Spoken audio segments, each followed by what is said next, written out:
ഏതോ ജന്മകൽപ്പനയുടെ ഇന്നത്തെ എപ്പിസോഡിലേക്ക് എല്ലാവർക്കും സ്വാഗതം.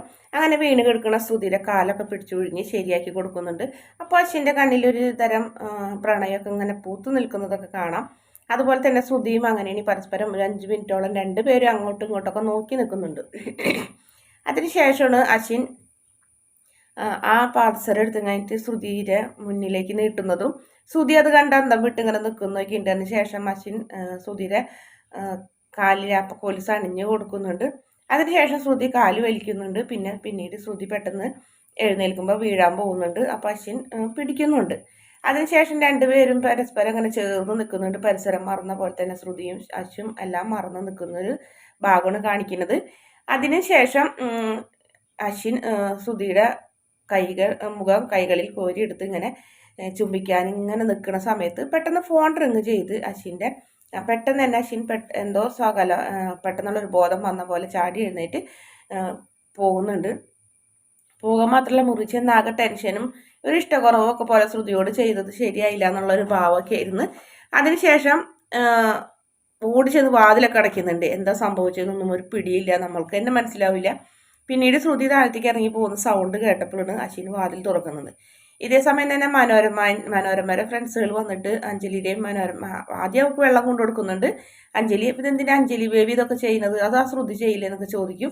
ശ്രുതി അവിടെ ജോലിയിലാണ് ആൻറ്റി, അതൊന്നും കുഴപ്പമില്ല എന്ന് പറഞ്ഞ് അവരൊപ്പം ഇരിക്കുന്നുണ്ട്. അങ്ങനെ അവർ ആ ജ്യൂസൊക്കെ കുടിക്കുന്ന സമയത്ത് ചോദിക്കുന്നത് ശരിയാണോ മനോരമ ചേച്ചി, ലാവണ്യനെ ഇവിടെ നിർത്തിയേക്കുന്നത് ശരിയാണോ, കല്യാണം കഴിക്കാത്ത പെണ്ണി വീട്ടിൽ നിന്നാൽ എന്തായിരിക്കും അവസ്ഥ, എന്തെല്ലാം ആൾക്കാർ പറയും, നിങ്ങളെപ്പോലെ പേരും പ്രശസ്തിയും പണമൊക്കെ ഉള്ള ആൾക്കാർ ഇങ്ങനെ ചെയ്താൽ മറ്റുള്ള ആൾക്കാർ ഞങ്ങളെപ്പോലുള്ള സാധാരണക്കാർക്ക് ഇതിലിൻ്റെ അപ്പുറം ചെയ്യില്ല എന്നൊക്കെ ചോദിച്ചും കഴിഞ്ഞിട്ട് ഇവരിങ്ങനെ കുറ്റപ്പെടുത്തുന്നു. എന്ത് ചെയ്യാനാണ്, കുഞ്ഞൻ കല്യാണം കഴിക്കാൻ സമ്മതിക്കുന്നില്ല, കുഞ്ഞന് വിവാഹം വേണ്ടാന്ന് പറയുന്നത്, കുഞ്ഞൻ്റെ വിവാഹം കഴിഞ്ഞിട്ട് വേണം എൻ്റെ മോൻ്റെ വിവാഹം നടത്താൻ, പിന്നീട് ഭർത്താവ് ഡൽഹിക്ക് പോയേക്കണ് ഇന്നത്തെ ദിവസം അവിടെ ആഘോഷിക്കാനെന്നൊക്കെ പറഞ്ഞ് ഒരുപാട് പൊങ്ങച്ചൊക്കെ പറയുന്നുണ്ട്. ഇതെല്ലാം കേട്ടുകൊണ്ട് തന്നെ നമ്മുടെ അഞ്ജലിയും അവിടെ നിൽക്കുന്നുണ്ട്. പിന്നീട് ശ്രുതി അങ്ങോട്ട് വരുമ്പോൾ ഇതാരാണ് മനോരമ ചേച്ചി എന്ന് ചോദിക്കുമ്പോൾ ഇത് ഇവിടുത്തെ പുതിയ ജോലിക്കാരി എന്ന് പറയുന്നത്. ജോലിക്കാരിയോ ഇത് തോന്നുന്നു, അതെ ഇത്ര നല്ല കുട്ടിയോന്ന് വെച്ചപ്പോൾ അതാ ഞങ്ങൾ ദീപാവലി പ്രമാണിച്ച് ഞങ്ങൾക്ക് സാരിയൊക്കെ എടുത്ത് കൊടുത്തിട്ടുണ്ട്, പുതിയ സാരി, അതുകൊണ്ടാണ് ഇങ്ങനെ നിൽക്കണേന്ന് പറഞ്ഞപ്പോൾ ഇങ്ങനെ കാണാമെന്ന് ഒക്കെ മനോരമ ഇങ്ങനെ ദേഷ്യമൊക്കെ കുശുമ്പോട് പറയുമ്പോൾ സാരിയൊന്നല്ലേ ഈ കുട്ടീനെ കാണാൻ മൊത്തത്തിൽ നല്ലൊരു ഐശ്വര്യമൊക്കെ ഉണ്ടല്ലോ, ഇങ്ങനത്തെ കുട്ടികളൊക്കെ ജോലിക്ക് നിർത്തുമോ, ഇങ്ങനത്തെ കുട്ടികളൊക്കെ ജോലിക്ക് നിന്നിട്ടുണ്ടെങ്കിൽ പുറത്ത് കുടുംബത്തിരിക്കുന്ന പെണ്ണുങ്ങൾക്ക് സമാധാനം ഉണ്ടാവും എന്നൊക്കെ ചോദിച്ച് അടുത്ത ഇതാക്കി. അതിനുശേഷം ലാവണ്യം വീണ്ടും അങ്ങോട്ട് വരുന്നുണ്ട്. ലാവണ്യ വരുമ്പോൾ അശ്വിനുണ്ടാവും ലാവണ്യയുടെ കൂടെ. ആ സമയത്ത് അശ്വിനോട് ലാവണ്യ ചോദിക്കുന്നുണ്ട് ശ്രുതിയോട്, നീ എവിടെയെന്ന് വെച്ചപ്പോൾ എനിക്ക് മുകളിൽ കുറച്ച് പണി ഉണ്ടായിരുന്നു എന്നൊക്കെ പറഞ്ഞ് ശ്രുതി അശ്വിൻ്റെ മുഖത്തേക്ക് ഇങ്ങനെ സൂക്ഷിച്ച് നോക്കുന്നുണ്ട്. അശ്വിൻ ദേഷ്യപ്പെട്ട് അകത്തേക്ക് പോകും. പിന്നീട് മുത്തശ്ശിയും വരുന്നുണ്ട്. മുത്തശ്ശി വരുമ്പോഴും മുത്തശ്ശിയോട് ചോദിക്കുന്നുണ്ട്, എന്താ മുത്തശ്ശി ഇതിനൊക്കെ അനുവദിക്കോ, ഈ പെൺകുട്ടിയെ ഇവിടെ നിർത്തുമോ, ഈ പെൺകുട്ടിക്ക് എന്തെങ്കിലും സംഭവിച്ചാൽ നിങ്ങൾ ആരോട് സമാധാനം പറയും, അതെല്ലാം കുഴപ്പമില്ല എന്ന് വിചാരിക്കും, നിങ്ങൾ പ്രശസ്തിയും പണം കൊണ്ട് അതൊക്കെ തേച്ച് മാച്ച് കളയോ, ഇങ്ങനെയൊന്നും ചെയ്യാൻ പാടില്ല, നിങ്ങൾ സമൂഹത്തിൽ നിലയും വിലയുള്ളവരല്ലേ എന്നൊക്കെ ചോദിച്ച് ഇങ്ങനെ ഒരുപാട് കുറ്റപ്പെടുത്തുകയൊക്കെ ചെയ്യുന്ന അവർ. അപ്പോൾ മുത്തശ്ശിക്ക് എനിക്കൊന്നും പറയാൻ പറ്റില്ല, അഞ്ജലിയും ഒന്നും പറയുന്നില്ല. ലാവണ്യയ്ക്കും നല്ല വിഷമൊക്കെ ഉണ്ട് ആ സമയത്ത്. അതിനു മുന്നേ നമ്മുടെ മനോരമയുടെ മോൻ വരുന്നുണ്ട്, ആകാശ് വരുന്നുണ്ട്. ആകാശ് വരുമ്പോൾ ഇതാണ് എൻ്റെ മോൻ ആകാശ്, വിവാഹം കഴിച്ചിട്ടില്ല, കുഞ്ഞൻ്റെ വിവാഹം കഴിഞ്ഞതിന് ശേഷമേ ആകാശിൻ്റെ വിവാഹം ഞങ്ങൾ നോക്കണുള്ളൂ, അതെനിക്ക് ആകെ ഒരു വിഷമം എന്നൊക്കെ പറഞ്ഞു ഒരുപാട് ഇംഗ്ലീഷിലൊക്കെയാണ് സംസാരിക്കുന്നത്. അത് അപ്പം അവർ നിങ്ങൾക്ക് ഇപ്പം ബോറടിക്കുന്നുണ്ടാവുമല്ലോ, എൻ്റെ അമ്മയ്ക്ക് പിന്നെ ബോറടിക്കില്ല, ഈ ലോകത്തിലെ ബോറടിക്കാത്ത ഒരേ ഒരു സ്ത്രീ എൻ്റെ അമ്മയെന്ന് പറഞ്ഞപ്പോൾ നീ എന്താടാ അങ്ങനെ പറയണേന്ന് ചോദിക്കുന്നു. അത് അമ്മയ്ക്ക് മനസ്സിലായില്ലെങ്കിലും കേട്ടിരിക്കുന്നവർക്ക് മനസ്സിലാവുന്നു എന്നൊക്കെ പറഞ്ഞപ്പോൾ കേട്ടിരിക്കുന്നവർക്ക് കാര്യം മനസ്സിലാണ്ട് അവരിങ്ങനെ പരിഹസിച്ചോടെ ചെറിയതായിട്ട് ചിരിക്കുന്നൊക്കെ ഉണ്ട്. അതിനുശേഷം ആകാശം അവരെ മൈൻഡ് ചെയ്യാണ്ട് അവിടെ നിന്ന് പോകും. ഇവൻ ഇങ്ങനെയാണ്, ഇവൻ ആരെന്ത് പറഞ്ഞാലും മൈൻഡ് ചെയ്യില്ല.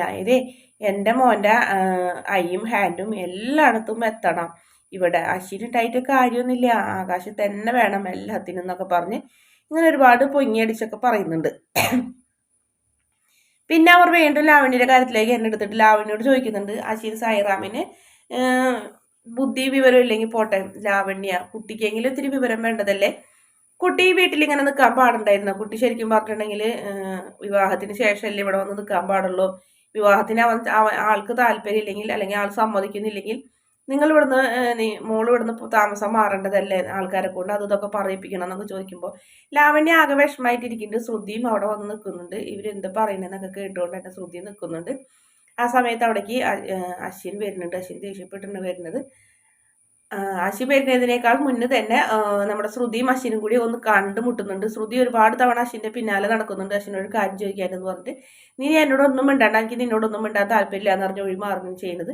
പിന്നീട് മനഃപൂർവ്വം അശ്വിൻ്റെ മുന്നിൽ ചെന്ന് ശ്രുതി പെടുന്നുണ്ട്. ശ്രുതി ചോദിക്കുന്നുണ്ട്, എനിക്ക് അറിയണം സാറിന് ആ കൊലുസ് എവിടെ നിന്ന് കിട്ടിയെന്നൊക്കെ ചോദിക്കുന്നുണ്ട്. ആ കൊലുസ് കിട്ടിയത് നീ എന്തിനാ അന്വേഷിക്കില്ല, അത് നിന്നെ ബാധിക്കുന്ന കാര്യമില്ല, നിനക്ക് ആ സാധനം കിട്ടിയില്ലേ എന്ന് ചോദിക്കും.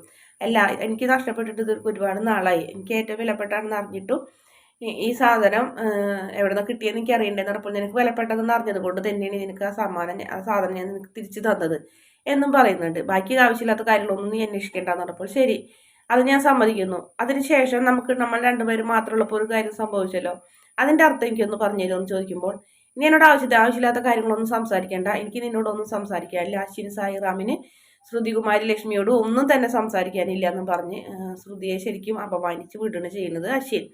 എന്താണ് അശ്വിൻ്റെ അപ്പോഴത്തെ നിലപാട് ഒന്നും നമുക്കൊന്നും മനസ്സിലാവാത്ത രീതിയിൽ ആ ദേഷ്യമാണ് ശരിക്കും വന്നിട്ട് മറ്റു ഗസ്റ്റുകളോട് തീർക്കുന്നത്. ഗസ്റ്റുകളോട് വന്ന് ചോദിക്കുന്നുണ്ട്, എൻ്റെ ഫ്രണ്ടായ ലാവണ്യ ഇവിടെ നിൽക്കുന്നത് കൊണ്ട് നിങ്ങൾക്ക് എന്താ തടസ്സം, നിങ്ങൾക്ക് എന്താ കുഴപ്പം, അത് പറയുന്നു പറഞ്ഞപ്പോൾ അത് പിന്നെ ഏത് ലോകത്ത് ഇല്ലാത്ത കാര്യങ്ങളൊക്കെ അല്ലേ ഇത്.